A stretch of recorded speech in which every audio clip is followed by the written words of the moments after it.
Hey y'all, East Coast Pete here, got another show for you today. So who named that band DINOSAUR Pile Up? You'd expect this band to sound ridiculous or terrible. The name is cartoonic. On all counts, you'd be wrong. English alt-rockers first formed in 2007 in Leeds, West Yorkshire, smack in the middle of the Bunny's solar plexus. Singer-guitarist Matt Bigland, drummer Mike Shields, and bassist Jim Cratchley, and 4 or 5 past members. When I refer to the Bunny,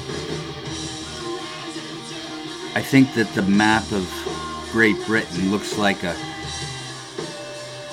bunny jumping up and down with happiness and joy. It's kind of like a mental picture I have of the island's shape.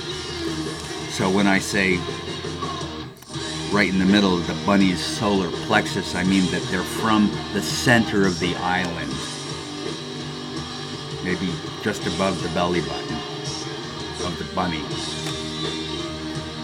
Even bunnies have belly buttons, don't I think? Yeah, of course they do. Mammals.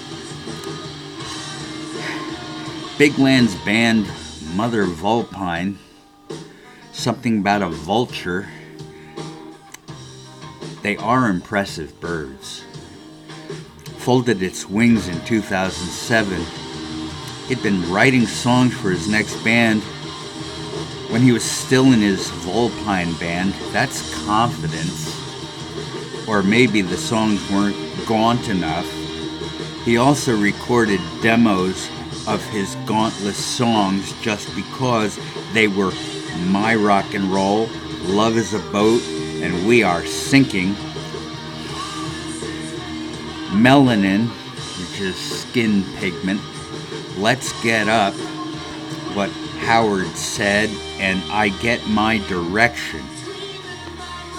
Bigland said he got the idea for the name from watching King Kong 2005, one of the many King Kong movies that came out.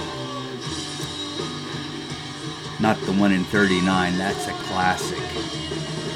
The one in 2005 had a scene where it happened, where King Kong was throwing Tyrannosaurus Rexes and Apatosauruses and Triceratops over the cliff, and they were all piling up on the bottom. It was pretty cool. It's a pretty cool name for a band, I guess, you know. Well, anyhow, it was kismet. Someday I'll be in a band called DINOSAUR Pile Up. That would be so cool. And it was. If you're 13, what happens when you get older and you want to go out on a date?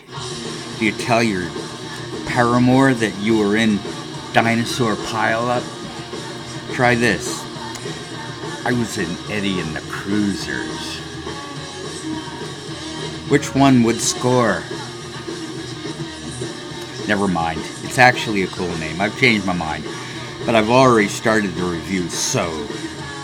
And remember, this show is about good bands with silly names. If you're a good band, I'll say good things, and I promise their first EP, My Rock and Roll, was released in 2008. Then 2 more EPs went out in 2009. Trainer, 7, and the most powerful EP in the universe. Also in 2009, they played on BBC introducing Stage at the Leeds Festival. This gave them the exposure they needed. They were asked to open for the Pixies on the tour of Europe. After that, this rhythm section absconded to join different bands, so Bigland recorded the first LP by himself. The result was titled Growing Pains. Mike Shields was recruited for tours. Harry Johns was the bassist for a time. I guess that's a thing where you take your band on a tour of another continent, and they meet these other bands that seem to be making a little bit more money. Maybe they're making a little bit better music, and they jump ship, and you're left with your record contract and very little else. The next album was Nature Nurture, all written and played by Matt. It worked once, and I'll do it again. It was released in 2013 at the beginning of a U.S. tour supporting You, Me at 6. You, Me at 6. It's like You, Me at 6. Could mean a bunch of things. Could be, a dinner date. Could be you want to kick his ass. Could be a lot of things. 2014, 11/11 began. Not determined if this album was all Matt Bigland again, but probably is. The critics decided the Dinosaur Pile Up was a scuzz pop album.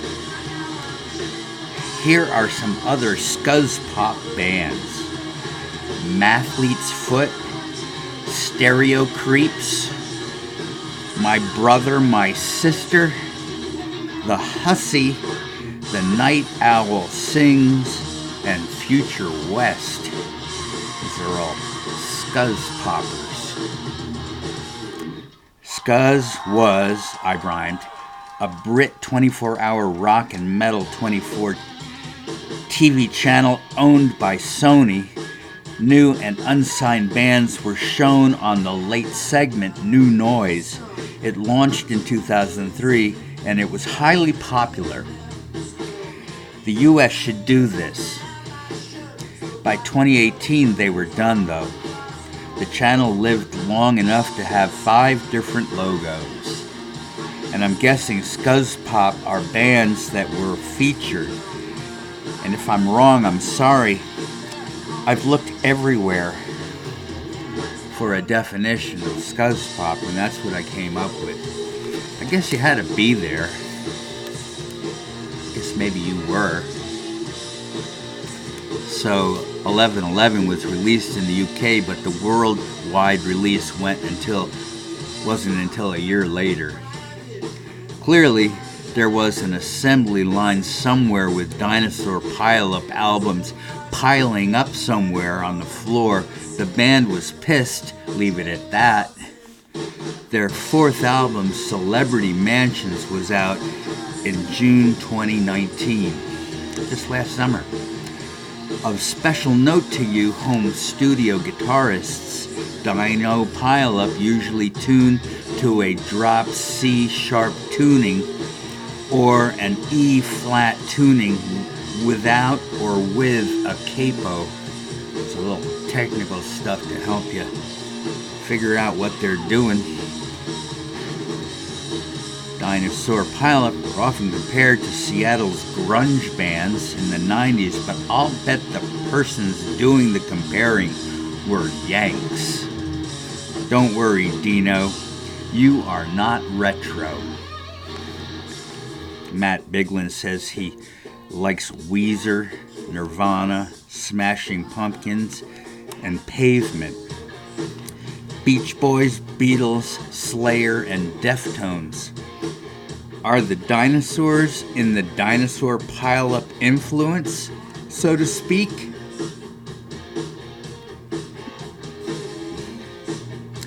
So, I recommend that you disregard the silly name and go out and watch the band play. Or just do what I do. Sit at home in your comfortable living room and put them on YouTube, and that's the state of the art nowadays. You don't even have to leave your house. I believe Jefferson Airplane warned us of this back in the late 60s. Something to think about. Anyway, who named that band? Dinosaur Pile Up. East Coast people wants to know.